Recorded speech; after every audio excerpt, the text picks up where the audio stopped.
नमस्कार. गुरुचरित्र पारायण सुरू करण्याआधी हे नियम तुम्ही नक्कीच जाणून घ्या.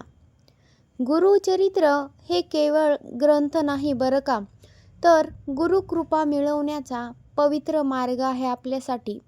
पारायण नेहमी स्नान करूनच, स्वच्छ कपडे घालूनच करा. शक्य असल्यास गुरुवार किंवा पौर्णिमेला पारायण सुरू करा.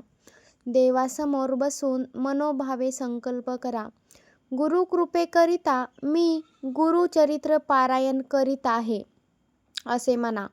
पारायण काळात मांसाहार, मद्य, चिकन, मटण आणि नकारात्मक विचार टाळा, त्यांचा त्याग करा. शांत मनाने, श्रद्धेने वाचन करा. वाचनाच्या वेळी दिवा लावायला अजिबात विसरू नका आणि श्री गुरुदेव दत्त नामस्मरण करत राहा. श्रद्धेने केलेले गुरुचरित्र पारायण जीवनातील सर्व आपल्या अडथळे दूर करते. आणि महत्त्वाचं सांगायचं म्हणजे आपल्या घरामध्ये सकारात्मक ऊर्जा वाढवते आणि आपल्या घरातील नकारात्मक शक्ती जी असेल ती बाहेर घालण्यास मदत करते. लक्षात ठेवा, तुम्ही पारायण गुरुवार किंवा पौर्णिमेला सुरू करा. स्नान करून स्वच्छ कपडे घाला आणि संकल्प मात्र करायला नक्कीच विसरू नका. मांसाहार व नकारात्मक विचार नक्की टाळा.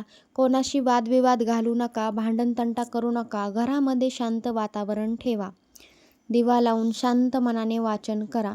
श्रद्धेने केलेले गुरुचरित्र पारायण खरंच तुम्हाला फळ देते. एकदा तुम्ही नक्कीच करून पहा. त्यातून तुम्हाला फळ मिळते का नाही ते बघा.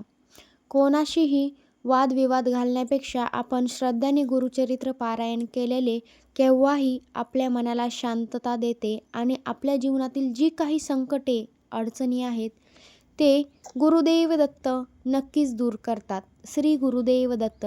धन्यवाद.